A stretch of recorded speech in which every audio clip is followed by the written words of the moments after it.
The Drukai shall strike down our foe with sharp steel and cold hearts.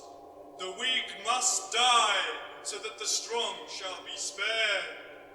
Then, and only then, will our enemies know the true meaning of fear.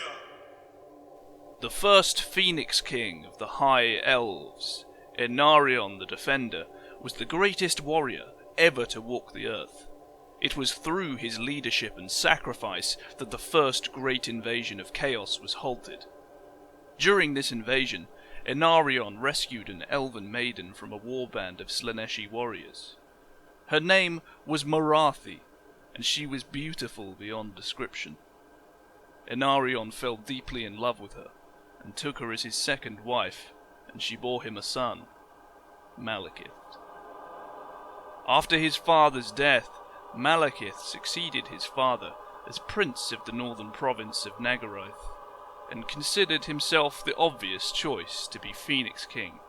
Assuming that the legacy of his father would guarantee his ascension to the throne, Malekith agreed to let the Council of Princes vote on whether he should rule. But many amongst the elf court felt that Malekith was not suited to rule. Many contemptuously viewed him as a warlike thug, for he had inherited his father's short temper and preference for settling disputes with violence. The court also feared the malevolent influence of Malekith's insidious and domineering mother. It was also brought up that as half-brother to Yvraine, the surviving daughter of Aenarion, he was not suitable for a marriage to the Everqueen, as tradition dictated. They preferred a less hot-headed leader now that the war with Chaos was over, and elected Bel-Shanaar, the Prince of Tiranoc, in his place. Malekith was instead appointed commander of the High Elf army. On the surface, Malekith seemed to take the turn of events well, and was amongst the first to pay homage to Bel-Shanaar upon his coronation. He even silenced the public outcry from his homeland and his mother in support of him. Malekith proved to be a brilliant general, gaining power and allies all over the world. At one period of time, he was appointed as the ambassador of the High Elves to the dwarves in Karaz-a-Karak. In the colonies, he continued to lead successful armies against the orcs and the forces of chaos. His expeditions took him to the cold colonies of the northern New World. In the rubble of an abandoned city, he found a circlet of iron, a talisman of awesome sorcerous power. It was during this time that he, with his mother's guidance, started experimenting with dark magic. After many decades, Malekith worked himself into a position of power, second only to the Phoenix Kings, and then he acted. Over the years, Malekith had grown disconnected. In his mind, the elves had to remain a warlike people to face the ever-growing menace from the forces of chaos. Seemingly proving his point, the Cult of Pleasure, a society of poets and artists that was very popular in the High Elf elite, turned out to be a front for a chaos cult of Slaanesh. Malekith took personal command of the investigation of the cult, and used this power to eliminate his political enemies. In truth, his mother was the high priestess of the cult, and had marshaled an army from the cult to complete Malekith's coup. A little under 3,000 years before the coronation of Sigmar, Malekith accused Bel-Shanaar, the Phoenix King, of being a devotee of the forbidden cult. Bel-Shanaar died of poisoning. Malekith's supporters asserted that Bel-Shanaar took his own life in order to avoid the shame of interrogation, while those loyal to Bel-Shanaar claimed Malekith had murdered him. Malekith showed little hesitation in presenting Bel-Shanaar's suicide as proof of his guilt, and demanded that the crown pass to him, but the ruling Council of Princes was skeptical. The dispute turned violent, and Malekith and his followers ended up killing most of the princes, ostensibly in the name of saving Ulthuan. The High Elves claimed that Malekith always intended to murder those who disputed his claim to the throne, while the Dark Elves argue that the princes acted first and Malekith and his men merely fought back in self-defense. Believing all he now had to do was to crown himself as the Phoenix King, Malekith confidently marched into the sacred flame of the god Asuryan, a trial that marks each Phoenix King as the chosen of the Elven creator god. Yet he couldn't take the pain, and he was horribly scarred.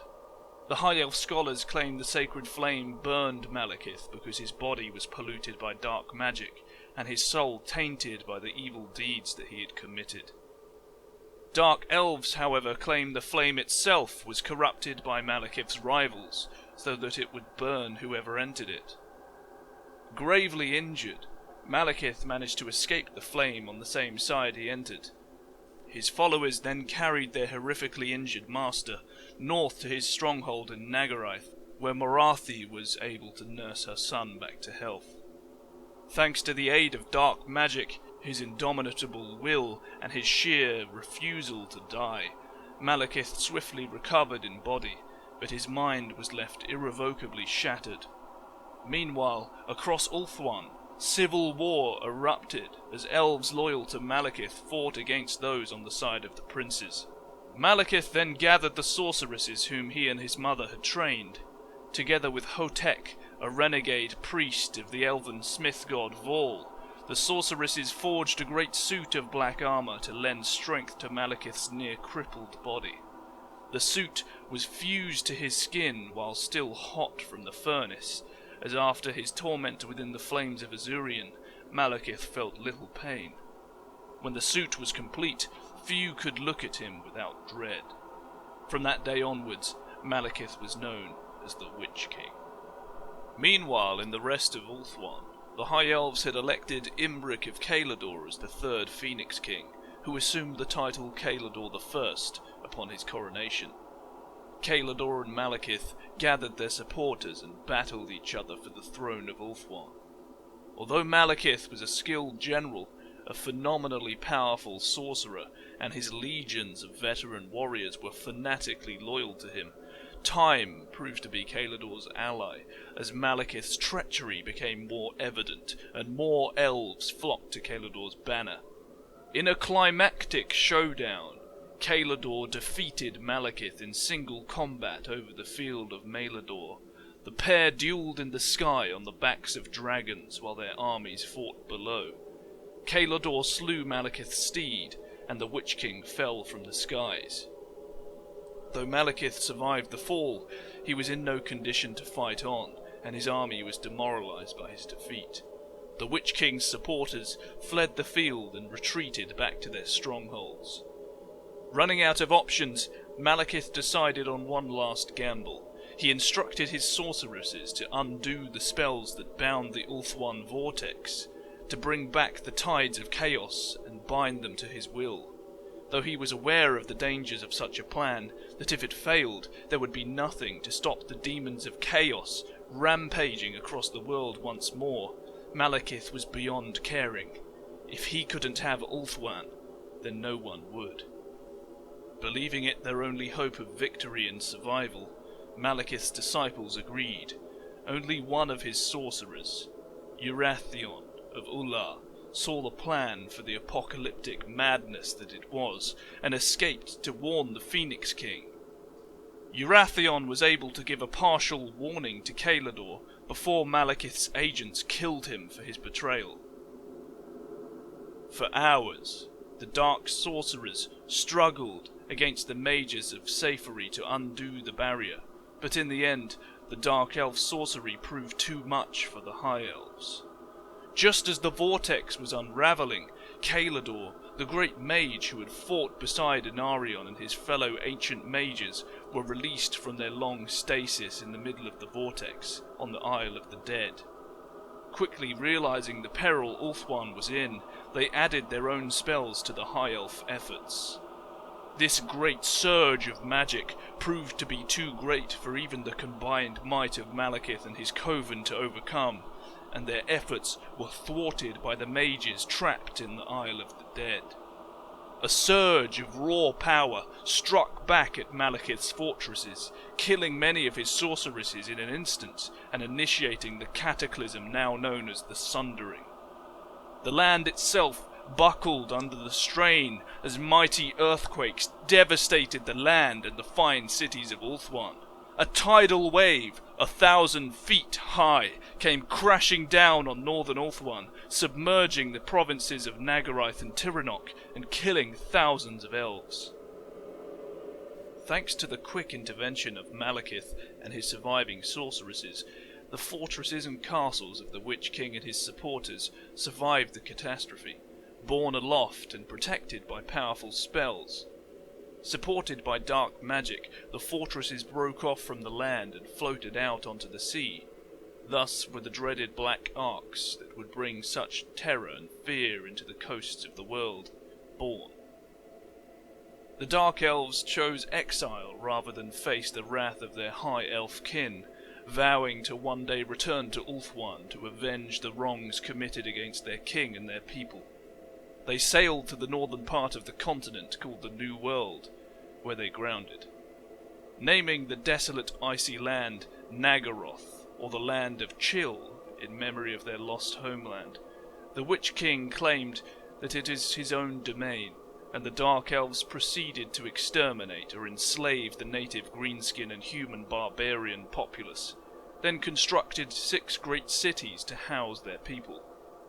The Dark Elves then proceeded to raid the coasts of the Old World and Ulthuan, to provide a slave workforce for them, and to drill their army for the recommencing of hostilities with the High Elves.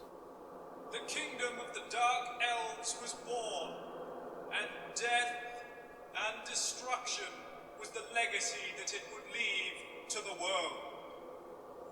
Over the following millennia, the Witch King continued to plot and wage his war against the Phoenix Kings of Ulthuan from Naggaroth until today.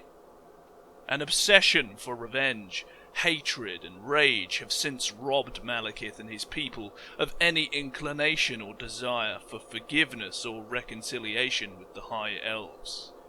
They will never stop fighting until Malekith sits on his rightful throne and the High Elves are either subjugated or exterminated.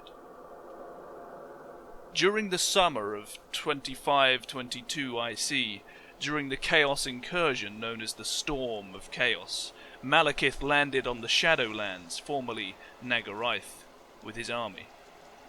He crushed the High Elven army led by Eltharion, Warden of Yvres, and casually defeated him in single combat with his sorcery. After the battle, Malekith tried to blackmail Eltharion into supporting him by threatening the lives of High Elf survivors. When Eltharion refused, Malekith had all the prisoners executed, and set his most skilled torturers to work on Eltharion.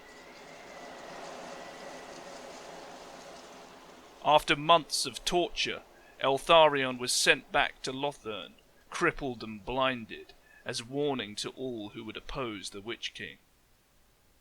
Malekith's forces invaded Ulthuan in force, and fought battles over Ulthuan all through the summer. During an attack on the Ever-Queen's gardens, Malekith was wounded in single combat with Eltharion, and retreated from the battle. Though only suffering a flesh wound, it was the first time in centuries the Witch King had been wounded in battle. Malekith is now wary of Eltharion's renewed resolve.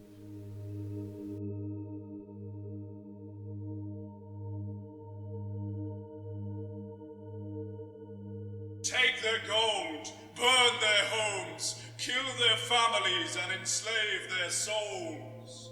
Show them no mercy. It is better that every High Elf be condemned to hell than that idiot king plague them any longer. Kill him! Kill him for the good they know nothing of. Fail in this, sorceress, and your soul is forfeit.